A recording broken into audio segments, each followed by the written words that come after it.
अस्सलाम वालेकुम व्यूअर्स, क्या हाल हैं, कैसे हैं आप सब। उम्मीद करती हूँ खैर आफियत के साथ होंगे। तो आज हम बनाने लगे हैं इलास्टिक वाले बाजू चुनट डाल के, यानी कि इलास्टिक के साथ उनमें हम चुनट डालेंगे, जो कि गर्मियों में बहुत हल्के फुल्के और बहुत खूबसूरत लगते हैं। मेरे पास ये स्मॉल साइज़ है तो मैंने उसके लिए बनाना है।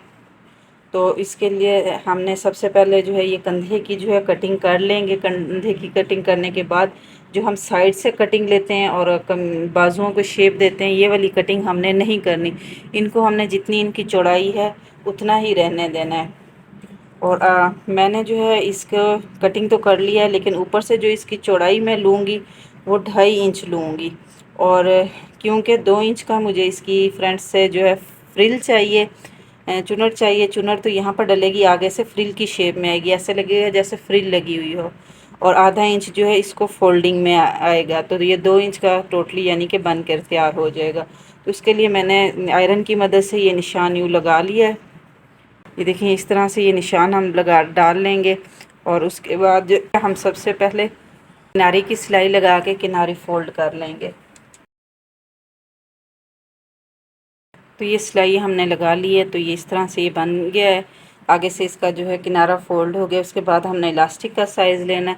तो इलास्टिक का साइज़ लेने के लिए जो है हम किलाई का नाप लेंगे कि हमें किलाई कितनी, यानी कि खुलाई में लेना है। तो उसके लिए हमने जो इलास्टिक जो है अपनी किलाई से इतना यानी कि लूज़ रखना है, 1 इंच, इससे ज़्यादा नहीं, 1 इंच लूज़ रखना है, क्योंकि थोड़ा सा सिलाई में भी आएगा और दूसरा जो है तंग भी नहीं होगा, थोड़ा खुला खुला रहेगा, जिससे जो है इजी फील होगा। अगर ज़्यादा हम टाइट लगा लेंगे तो वो यहाँ से हमें जो पकड़ के यानी कि खींच के रखेगा, जिससे जो है बहुत अजीब फील होता है और घुटन होती है। तो इसके लिए हम थोड़ा सा जो है इस इलास्टिक को 1 इंच खुला रखेंगे।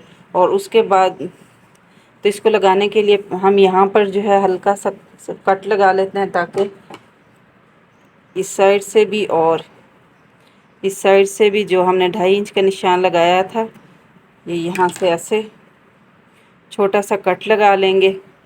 और उसके बाद इसको जो है हम यहाँ पर रखते हुए यहाँ से जो हम इसको पक्का कर लेंगे।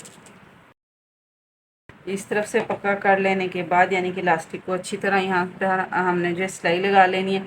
तो इसको ऐसे ही हमने लेते आना है, बिल्कुल सीधा। और जो इधर से हमने कट लगाया था, इसी कट के ऊपर ऐसे ही इलास्टिक रखना है। इस बात का ध्यान रहे कि ये ऐसे बल ना आए। तो इस कट के ऊपर भी हम इसका जो है किनारे को रख के यहाँ से भी हम पक्का कर लेंगे। इस तरह से ये हमारे पास इलास्टिक आ जाएगा। अब हमने यहाँ से सिलाई लगानी है, उसी निशान के ऊपर जो हमने ये क्रीज लाइन आयरन की मदद से मैंने बना ली थी।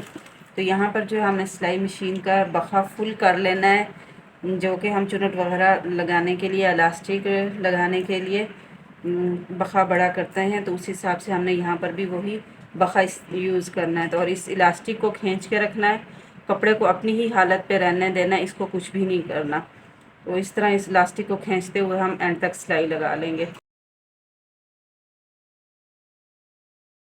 तो ये देखें, मुकम्मल सिलाई हो जाने के बाद ये इस तरह की लुक देगा। ये देखें, ऐसे लगेगा दूर से जैसे हमने फ्रिल लगाई हुई है। और पहनने में भी ये बहुत इजी है।